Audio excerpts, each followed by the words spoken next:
민주주의 위기가 이제 우리 과거에는 쿠데타로부터 경험을 했는데 국회가 민주주의 위기의 원인이 될 수 있구나. 국회 자체가 이제 안 들어가는 거죠. 그 자체가 말 그대로 이제 식물 국회, 내사 국회. 그래서 어쨌든 민주주의가 기본적으로 대의 민주주의인데 한국의 대의 민주주의의 어떤 근본적 위기가 왔다고 봅니다. 그리고 이 문제가 이번에 끝난 게 아니고 지금 구조하에서는 충분히 재발할 수 있다. 그래서 대의 민주주의 위기에 대한 좀 심층적인 논의가 필요하다는 교훈을 이번에 얻지 않았나 싶습니다. 옷이 안 맞는 거죠. 우리 국회의원들의 역량에 비춰서. 이 어쨌든 미국이나 이제 서구처럼 타협의 정치, 협상의 정치 이런 게 아직 뿌리 내렸다면 선진화법이 들어도 아무런 문제가 없을 텐데 여전히 우리 한국 역사적인 결과물이죠. 과거에 반독재 투쟁했던 그런 세력들이 지금 국회에 많이 들어와 있고 그 세력들이 아직도 의회 정치보다는 장외 정치에 익숙한 것 같다. 그리고 정치를 여전히 선악 대결 구도로 보는 것 같다. 그래서 이번에 보니까 80년대에는 이 소위 민주화 운동권이죠. 민주화 운동권이 선진 세력이었는데 지금 30년 지난 이 시점에서 보니까 이 사람들이 민주주의 후진 세력으로 되어 있더라. 그래서 이 문제 때문에 이제 선진화법이 안 맞는 옷이 되는 거죠. 때문에 지금 대의 민주주의의 위기는 역설적이지만 80년대 민주화를 이루어낸 그 사람들이 총리한 거다. 어떤 면에서는 그 사람들이 이제 역사에서 물러나야 되겠네요. 제대로 된. 그분들이 쇄신하지 않으면, 도태될 수밖에 없지 않느냐. 그분들이 이제, 어째 말하면 지금 양당이 경쟁적으로 하고 있는 혁신의 대상이 누구냐. 그렇죠. 제가 볼 때는 1차 혁신의 대상이 양당에 다 있는데, 야당에는 그분들이고, 여러 표현이 있죠. 친노, 강경파니. 제가 볼 땐 친노라고 딱히 부르는 건 적절하지 않은 것 같고, 포괄적으로 장외파, 장외 강경파들 있고, 이제 새누리당에는 웰빙파? 그러니까 이걸 정확히 어떻게 규정해야 될지 쉽지가 않은데, 이제는 한나라 전체를 웰빙족이다 이렇게 자체적으로 규정한 적도 있었죠. 그러니까 그러면 이제 새누리당에서 아쉬운 건 뭐냐면 현재 이런 문제가 있으면 국민들하고 직접 소통하려는 노력을 해야 된다고 생각해요. 근데 그게 아니고 그냥 여론에 끌려가는 거죠. 계속 여론도 주도하지도 못하고 국민하고 직접 소통도 노력도 안 하고 자기 지역구만 신경 쓰고 지역구 가서 인사나 하고 실제로 이제 국가가 어떻게 지금 흘러가고 있는지에 대해서 손 놓고 있는. 이제 이번에 인적 구성에 있어서 문제제기가 있었잖아요. 그러니까. 정원 대표도 그랬고. 친박에서 강력하게 소위 전통 친박이라고 하는. 그 전통 친박 쪽에서 그런 얘기 했는데, 저도,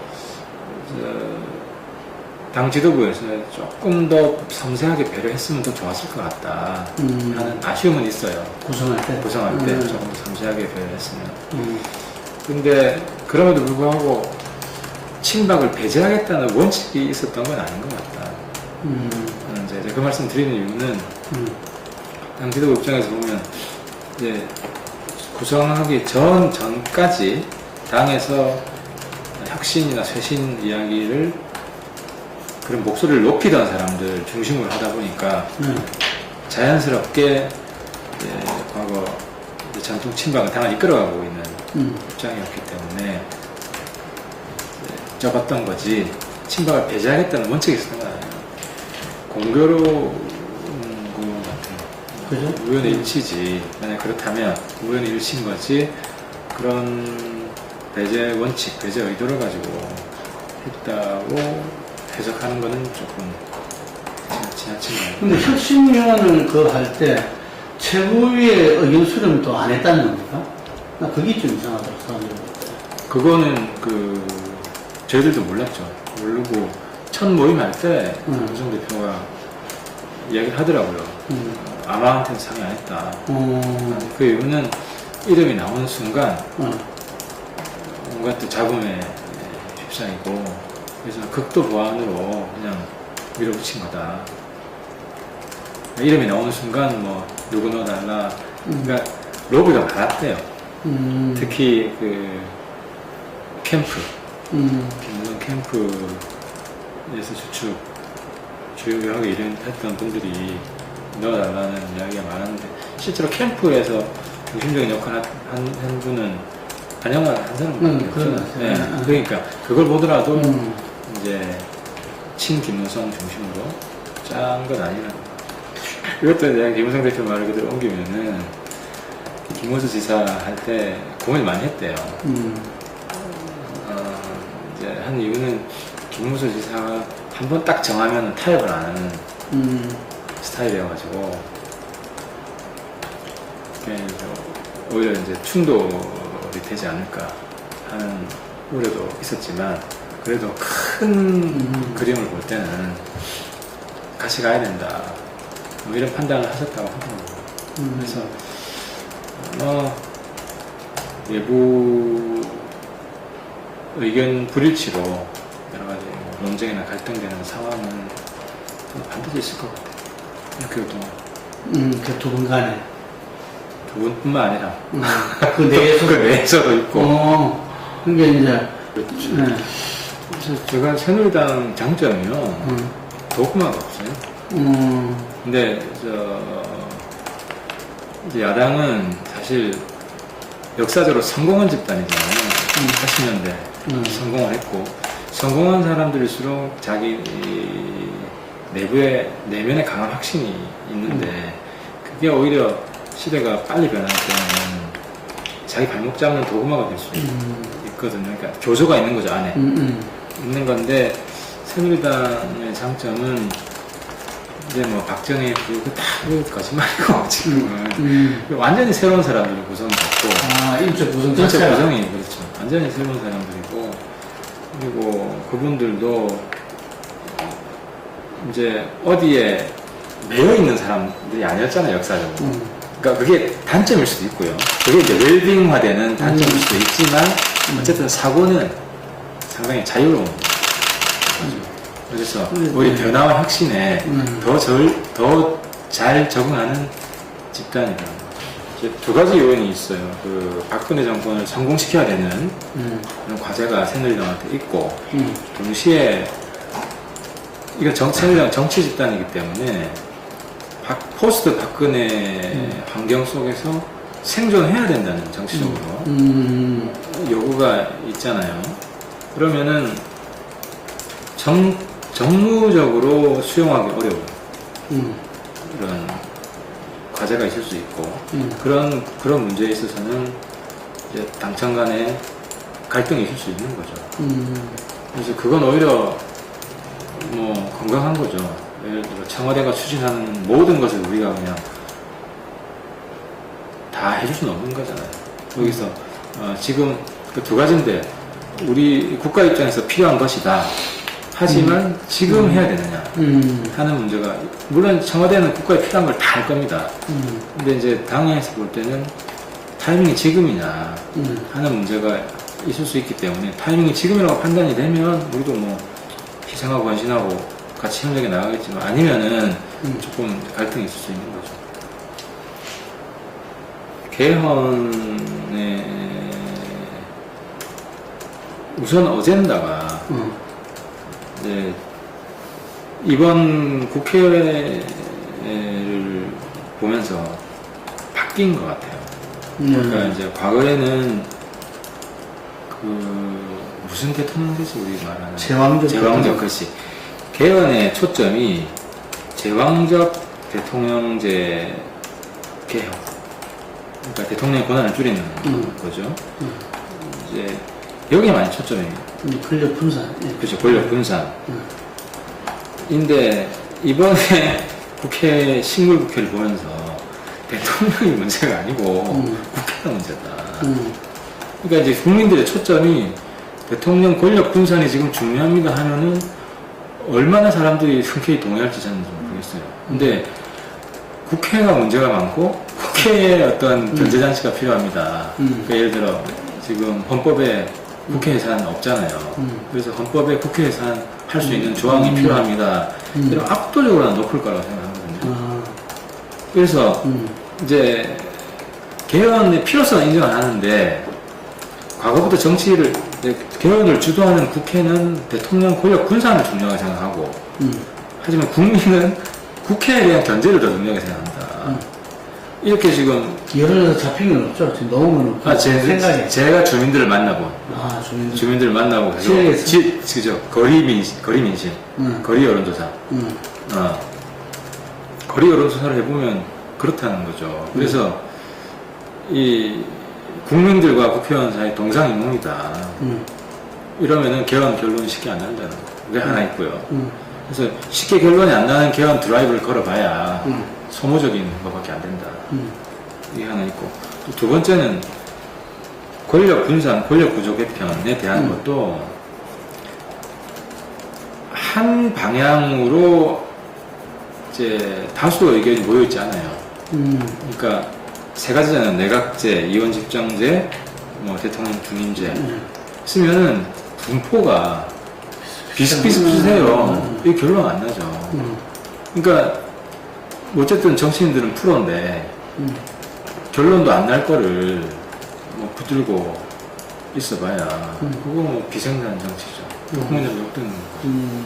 그건 인정을 해요. 인정을 하는데 저는 현실적으로 봤을 때 그렇다. 그렇죠. 현실이 그렇다.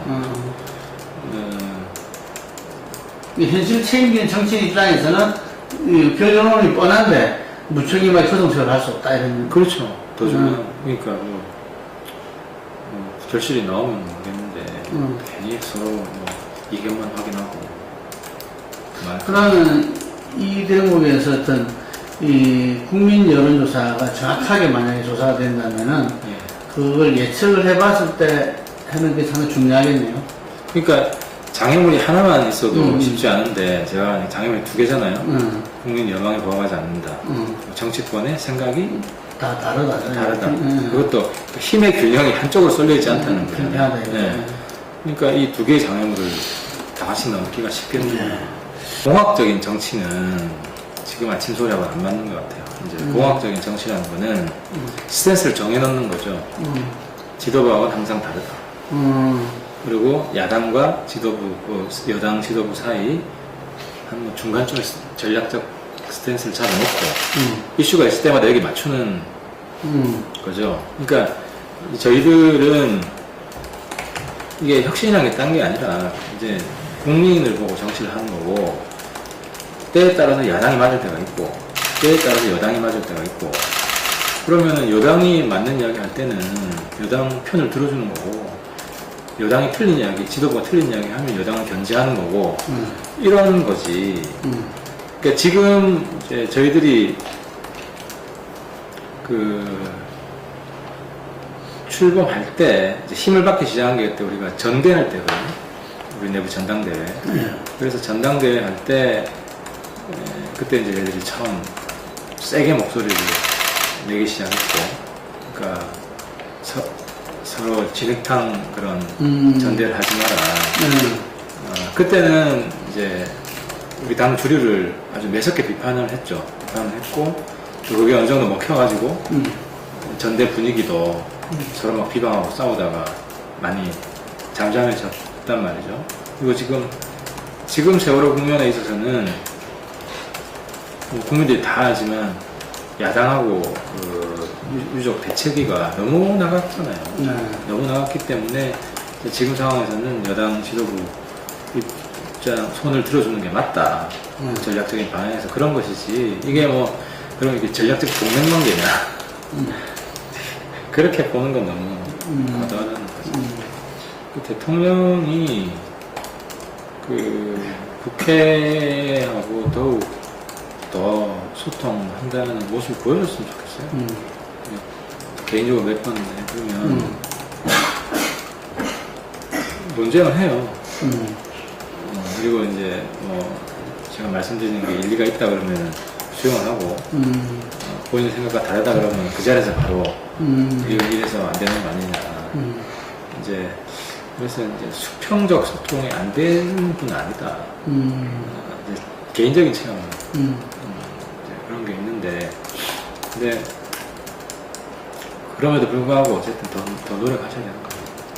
원래 그렇잖아요. 이게 이제 천안함 때도 그랬지만 지금은 더 했는데, 세월호 그 유가족들이 뭐라고 했을 때 국민들이 다 수용할 수밖에 없는 상황이었잖아요. 이제 그래서 우리 국민이 다 하나가 됐고 어떤 이제 국가의 문제를 이겨내보자. 그 원인 진단에서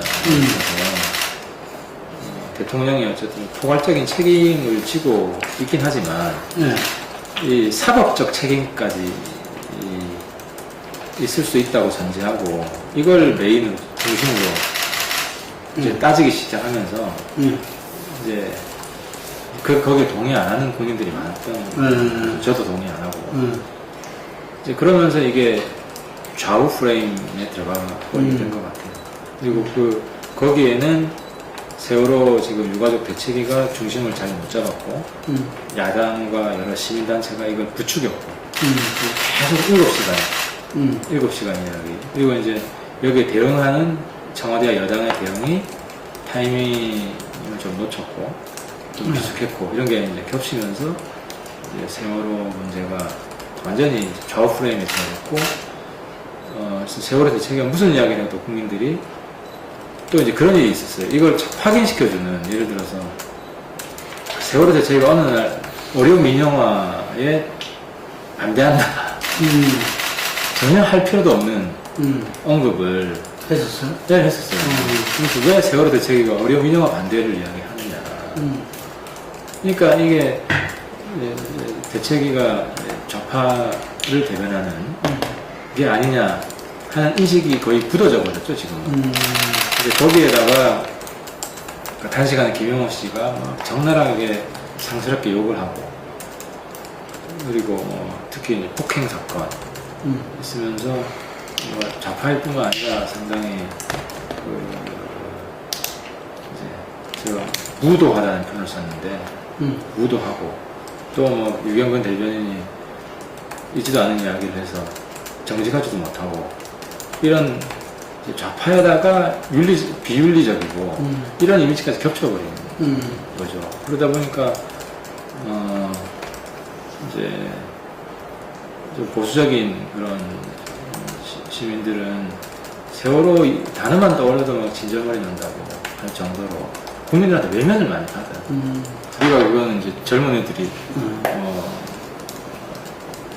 철이 없다라든지 애국적이지 않다 이렇게 비판할 건 아닌 것 같고요. 이제 젊은 친구들은 북한의 현실을 그대로 보고 있는 거죠. 저렇게 어려 보이는데 우리가 나눠줘야 된다 하는 거고, 어떻게 보면 그게 이제 자본주의적 마인드죠. 자본주의적 마인드인데, 그래서 이제 선배들이나 어른들이나 정치인들이 우리 역사나 시대, 정신, 우리 사회도 마찬가지고, 이제 좌파 진영에서 계속 하는 이야기 있잖아요. 돈이 전부가 아니다. 근데 이제 그 경제주의적 마인드로 보는 거잖아요. 이제 그런 부분은 앞으로도 갈등이 지속될 수밖에 없을 것 같아요.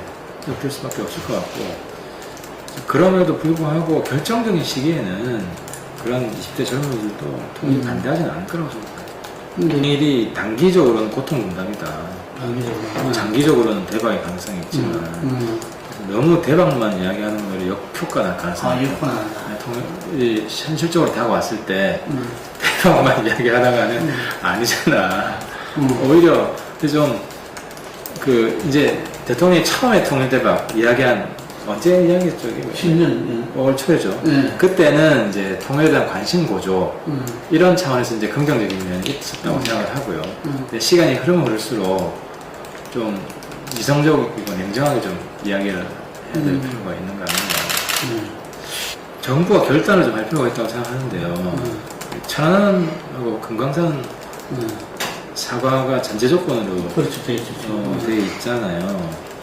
근데 이제 대외적으로는 이걸 전제 조건으로 하고 있지만 내부적으로는 과연 전제 조건을 아직도 확실하게 무조건 받아야 된다고 생각하는지 저는 방문하고 물어보고 싶어요. 오히려. 그러니까 국민들한테 천안함하고 금강산 문제를 대한민국 정부는 끝까지 추적을 하겠다.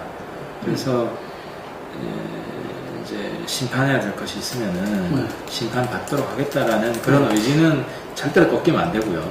근데 이제 남북 관계에 있어서 이거를 이제 병행 처리하겠다 하는 입장을 밝혔으면 좋겠어요. 이제는 밝히고 그리고 북한한테 전달하고 그리고 이제 그렇지만 북한은 최대한 사과를 계속 받아는 내겠지만 이 해제와 금강관광은 또 진행하는. 그렇죠. 이걸 연계시키지는 이제 않았으면 좋겠다. 그만큼 우리가 페널티를 북한에 금강산에 어느 정도는 줬다. 지금 금강산 관광을 몇 년 못했죠. 한 4, 5년 못해가지고 북한과 이거 돈을 못 벌게 한 거잖아요. 그리고 천안함 이걸로 해서 남북 경협 못하게 해가지고 북한에 타격을 줬다는 말이죠.